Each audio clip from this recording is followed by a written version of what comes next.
Welcome to Sightings. I'm Tim White. Virtually unknown by all but the most dedicated ufologists, a confirmed sighting in Mansfield, Ohio may be the most significant UFO encounter to date. Why isn't Mansfield, Ohio in the pantheon of UFO hotspots? Because the key witnesses wouldn't, or were instructed not to, talk publicly. Until now. It was October 1973. A Cleveland, Ohio police detective asked his partner to meet him in an interrogation room. The cop wanted to make a report about the strangest thing that had ever happened to him, and he wanted it on tape. Today is October the 19th, 1973, and the time is approximately 2 p.m. I have with me in my office at the present time Detective John Healy. Healy's going to describe in his own way of an incident that had occurred last night. Okay, we left Fort Columbus Airport at about 10:30 last night. And about 11 o'clock, which is halfway... The tape you are listening to is an important historical document. It is a permanent record of a UFO encounter that occurred on the night of October 18th, 1973, as witnessed by Detective John Healy. It had a steady red light on its nose. It was cigar-shaped, and it had a green light shining down out of the aft end.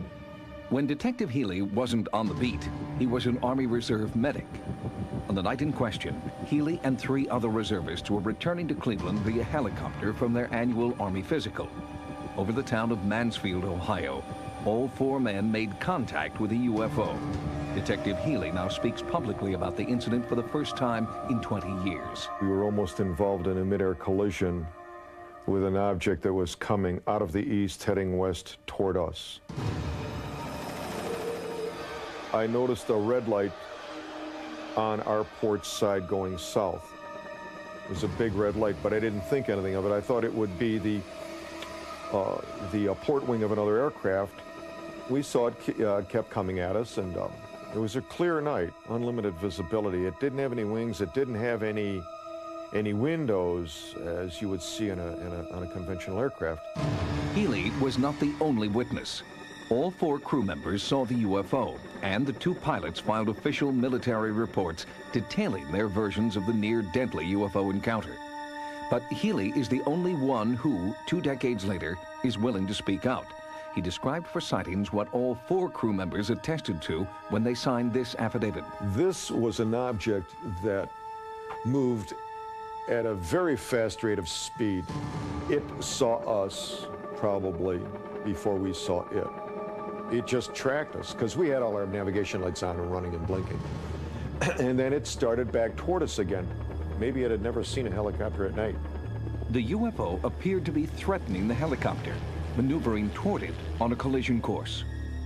The pilot was flying in the right seat. He had to take the controls, and he put the helicopter into a dive. After narrowly avoiding a mid-air crash, the pilot took evasive action, diving at a rate of 2,000 feet per minute. At 1,700 feet, the helicopter was suddenly paralyzed, even though the controls were still in a dive configuration. The UFO cast an ominous greenish light over the helicopter. This was just a humongous green light just shining down on us in a very definite cone shape. You could look at the light and you could actually see the beam of the light. The pilot tried to dive, but instead started to rise.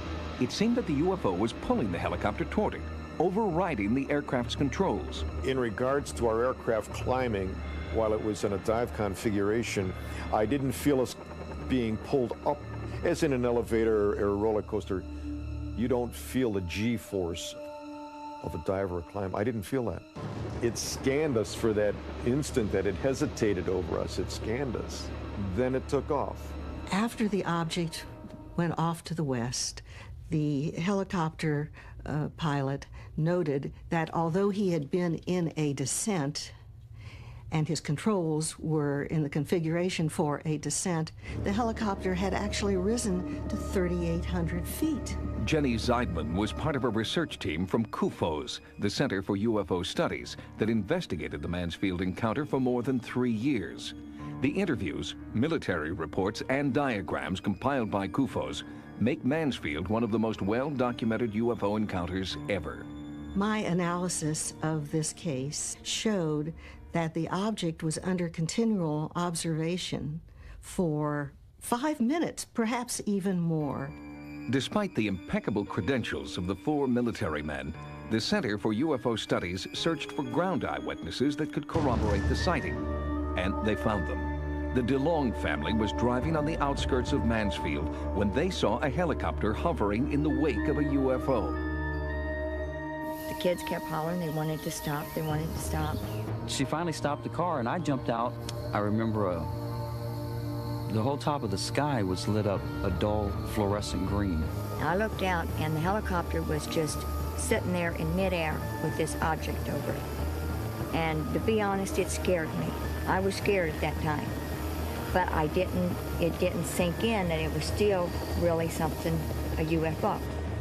The DeLongs were interviewed 3 years after the fact by Warren Nicholson, director of the Civil Commission on Aerial Phenomena. He grilled the family about what they had seen. I was a little bit doubtful at first that maybe they had just read the story in the newspaper, but they knew things that hadn't been in the article. From the multiple interviews we had with them, you could tell that they were scared. This brought together 2 groups of witnesses. It established the exact location of the event. We were able to compute the flight path of the helicopter. Legendary UFO researcher Dr. J. Allen Hynek compiled sketches of the event drawn by the flight crew and conducted in-depth interviews about every aspect of the encounter. At the same time, the military was conducting their own investigation. They ruled the incident a near miss with an unidentified craft. Their findings were inconclusive in large part because the radio transmissions between the helicopter and the tower had mysteriously disappeared. Was the tape erased to cover up the encounter? Or could the UFO have intentionally obliterated the transmission? Coincidentally, many other onboard instruments continued to malfunction weeks, even years after the incident. The aircraft number was 15444. That was the aircraft we were in that night. She was never any good after that. She was the hangar queen after that. They could, the radios would never work right, navigation instruments, nothing. The skeptics immediately came up with the idea that this was a meteor. Well, there's no way this could have been a meteor. It lasted for 5 minutes. No meteor takes 5 minutes to cross the sky from horizon to horizon. As far as I'm concerned, the case will not be concluded until we have identified this object. But after 21 years, the trail is growing cold. The Mansfield UFO will never be investigated by our military the way Detective Healy once took for granted that it would be. Quite something. Anything further comes along, I'd just be interested in knowing. Oh, no, well, we've got a reserve meeting the 3rd of November, and if nothing else, I'll find out how far the report's gone from there. Thanks ever so much.